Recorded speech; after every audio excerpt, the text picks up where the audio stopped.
علامہ شہنشاہ نقوی کی جانب سے عوام سے پرامن رہنے کی اپیل کی جا رہی ہے۔ علامہ شہنشاہ نقوی کا ویڈیو پیغام سامنے آیا ہے۔ آیت اللہ خامنائی کی شہادت پر امت سوگوار ضرور ہے، یہ کہا جا رہا ہے، لیکن یہ بھی کہہ رہے ہیں کہ ہماری سرحدوں پر بھی اس وقت مسائل ہیں، ٹینشنز ہیں۔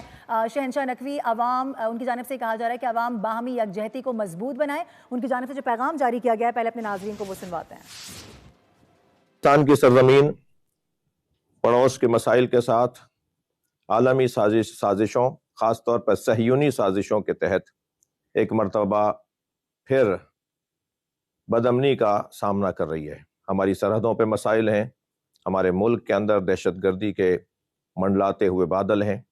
ایسے میں وہ جو تکلیف ہمیں ہوئی ہے، اس کا اظہار، اس محبت کا اظہار، اس اپنے مرشد سے محبت کا اظہار جس انداز سے کیا جا سکتا ہے وہ یہ ہے کہ ہم اپنے غم کو کربلا کے غم میں ضم کر دیں۔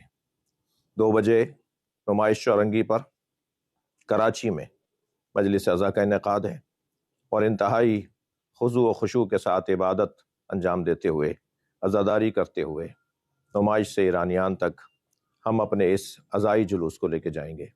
میں تمام ماتمی انجمنوں سے، نوحہ خانوں سے، اسکاؤٹس کے گروپ سے اور قوم کے تمام افراد سے، وہ جس عمر کے ہوں، حتیٰ خواتین سے، بچوں سے، بوڑھوں سے، بزرگوں سے اپیل کروں گا کہ انتہائی پرامن انداز سے ہم مجلس عزا کو منعقد کریں گے، اور وہ ہماری عبادت ہے۔ عزاداری کرتے ہوئے ایرانیان تک جائیں گے۔ یہ جو ناگوار خبر امریکن قونصلیٹ کے باہر سننے کو ملی ہے، یہ انتہائی تکلیف کی بات ہے، انتہائی دکھ کی بات ہے۔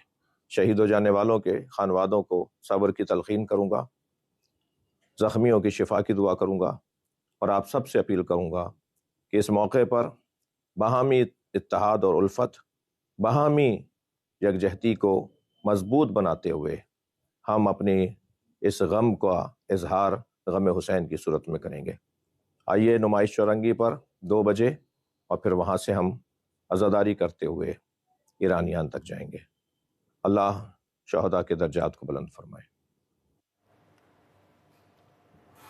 Very right message on the right time, اور یہ وقت ہے کہ جب اس طرح کا کسی میسج کا آنا ضروری تھا، خاص طور پہ کسی بڑے کی جانب سے جن کو سنا جاتا ہے، جن کی بات میں ویٹیج ہے، جن کو لوگ سننا پسند کرتے ہیں۔ تو یہ بہت اچھی بات ہے سر۔